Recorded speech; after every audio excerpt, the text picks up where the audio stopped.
Абай облысы Қытайдың визасыз кіру режимінің себептерін Абай облысының әкімінен сұрайық деп міне қадам басып келе жатырмыз. Шекаралық аймақ Абай облысы Күршім, Зайсан, Ақсуат, Ақжар, Мақаншы, Үржар деген Алакөл деген аймақтардың түгелі шекаралық аймақ болғаннан кейін облыс әкімінен қазір сұраймыз.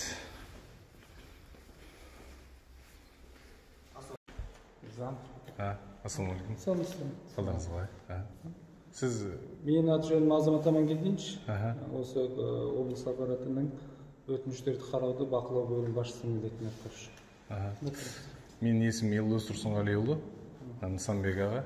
Біз енді осы Қазақстан Республикасының азаматымыз, Абай облысының тұрғынымыз. Қытай мен шекаралық аймақтың енді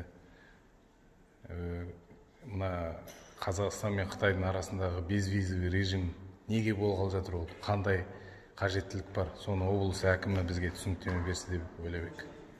Ол шұғыл нәрсе, ертең Тоқаев барып, ана Си Цзиньпинмен қол қойғалы жатыр.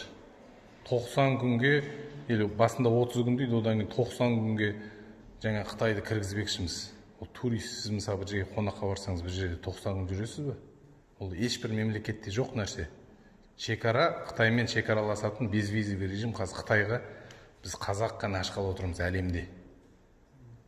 Ресейде жоқ, Моңғолияда жоқ. Біз безвизовый режим не себеппен ашқалы отырмыз, соны облыс әкімінен білейік деп. Енді Абай облысы деген шекаралық аймақ.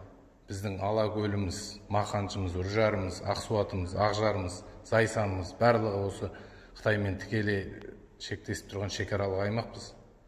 Ол бізді аулаңдатады. Біз осы Абай облысының тұрғынымыз. Біз үндемей қаламыз ба? Сонда Қабанбай кезінде батырларымыз найзаның ұшымен осы жерді бізге алып қалды. Комментарий бойынша қазір мен нетіп көрейін,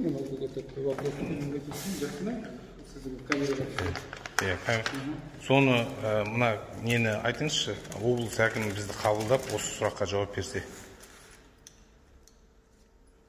Біз бұл мәселеге өте алаңдаулымыз. Елдос Тұрсынғалиұлы.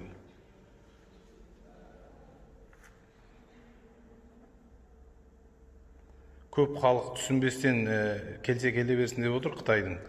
Бірақ ол бізге өте қауіпті ғой. Семейде тұрасыз ба? Семейде тұрам.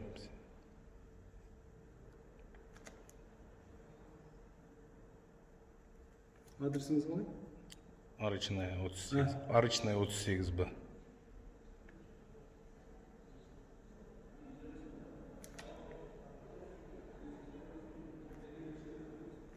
Телефон өтіңіз? 702 863 702 863 32 22. 863 32 22.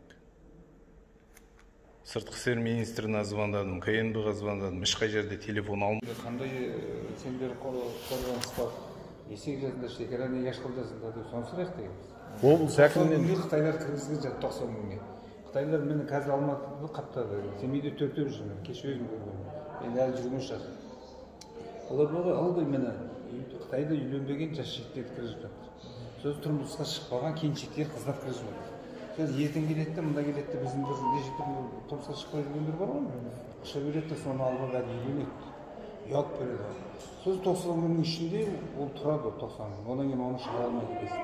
Ол үйленіп қалса, заң тоқырап қойып қойған кезінде назар қойып қойып. Оны сен қоя алмайды екенсің. Сөз Қазақстан азаматы болып қалады. Ал Моңғолияға бір Қытай келген ғой. Мен 6 жылда 22 мың Моңғолияға Қытай келіп жүрді. 22 мың. Моңғолдар қоя алмайды екен. Моңғолдар Қытай болып кетті деген. Соны облыс бар ма? Облыс әкімімен біз жолығуымыз керек. Бізге жаңа Ворошилов деген туризмнің бізге қатысы қанша ол? Ол жауап бере алмайды ғой. Ол өзі туристерін апарып жүрген шетелге жатады. Қазір айтайын сіз. Айтшы деп айтты. Иә, облыс әкімі керек бізге. Әкім Суар улетел в командировке. Сейчас его заместитель исполняет обязанности, но его тоже нету сейчас. Суарға ертең кетпей ме олар? Президент Тоқаевтың визиті 18-і, 19-ына плат берген. Бүгін 17-сі. Сіз кімсіз өзіңіз? Мен помощник. Әкімнің? Жоқ, әкім емес, по-моему, әкімнің заместителі, конечно. Енді кіммен бізді мына ертең барып қол қойса Си Цзиньпин мен Тоқаев, біз Қазақстан шекарасын айғара ашып сатық деген сөз ғой. Әлемде бұндай нәрсе жоқ. Шекараласатын безвизовый режим Қытаймен өздерің білесіңдер ме? Басқа мемлекетке жоқ, тек қана Қазақстанға ашқалы тұр қазір. Сол бойынша не айтасыңдар, жігіттер? Ну, вообще сейчас ожидается визит Касым Жомарта Так. И ожидается подписание соглашения двустороннего по заключению безвизового режима. Затем последует, скорее всего, не менее 60 дней на ратификацию с двух сторон данного соглашения. И уже вступление в силу режима возможно только после этого периода на ратификацию. В целом ситуация. Вас как зовут? Диас. Диас. Вы кем являетесь? Я главный специалист в управлении предпринимательства в области АБ. Диас, саму вот эту проблему вы ощущаете? Вот, безвизовый... Жоқ, сіз енді на государственном языке не можете, да? Могу просто на русском. Диас, қазақша сөйлеу керек. Сен мемлекеттік тілді білмесең, Қазақстанда қалай жұмыс істейсіңдер? Білесің ғой? Ертең ұрпағың Қытай болып кетеді, мынаны қарсы болып тұрмаса. Енді сен ертең, скорее всего, подпишет дейсің. Ну, я точно не могу говорить. Сол подписать еткенге сен қарсысың ба или засың ба?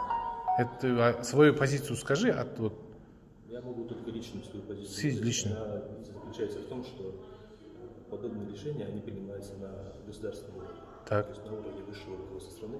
Так. И относятся непосредственно к их компетенции. Поэтому... А народ что здесь? Нет, мы вот, например, против. Вот мы петицию собрали, там Егов и вот это все, везде все против, все люди против, в группе везде против, а президент пойдет и против народа подпишет, да? Мы на безвизовый режим, это само по себе угроза национальной безопасности. Мы, получается, дверь открыли распашную и лежим, что хотите, то и делайте. Согласны? На уровне в плане континента, в такой момент я скажу, если разрешите, там есть назначение поездок по безвизовому режиму, в том числе это туристические и деловые поездки, и личные. Енді Диас, осы ойыңды өзің мемлекеттік тілде, қазақ тілінде бір түсіндіріп жүрші? Мен өзім ойынша жоғары деңгейде Үкімет деңгейінде мәселе тиісті қарастырып енді үкімет деңгейінде қарастырып. Жоқ, Диас енді өзі жаңа ойын айтып тастасын.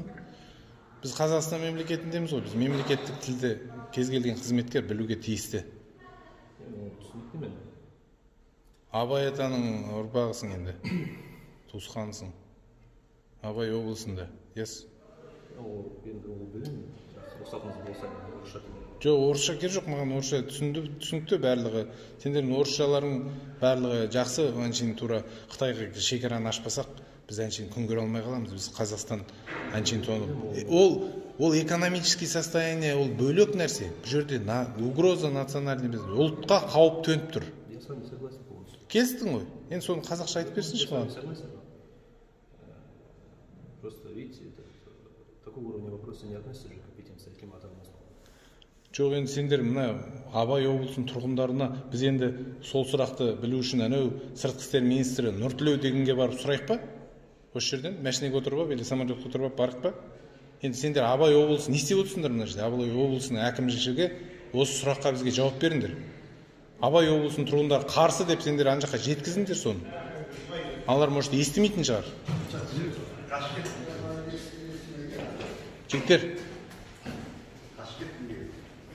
енді осылай біз ар жақта біз шешті, ана біздің бастығымыз шешті, солай болады деп отыра береміз не? Yes? Ну, это совместно отрабатывается. Совместно, мы против, мысалы. Я вот петицию создал 17 февраля 23 года. Там 95% против безвизового режима. А слышащее государство где? Почему не слышит? В любом случае, на уровне... Енді біз аталарымыз сен Қабанбай атамыз осы жерде, Бөгенбай атамыз, Наурызбай атамыз осы қаншама осы жердің бәрін қорғады ғой бізге. Ал енді біз енді үндемей осыны бәрін аша салайық па границаны?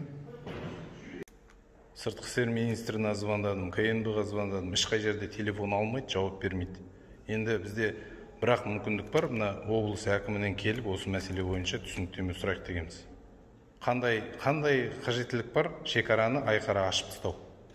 Қақпаны, есікті ашып тастап отыру деген сөз.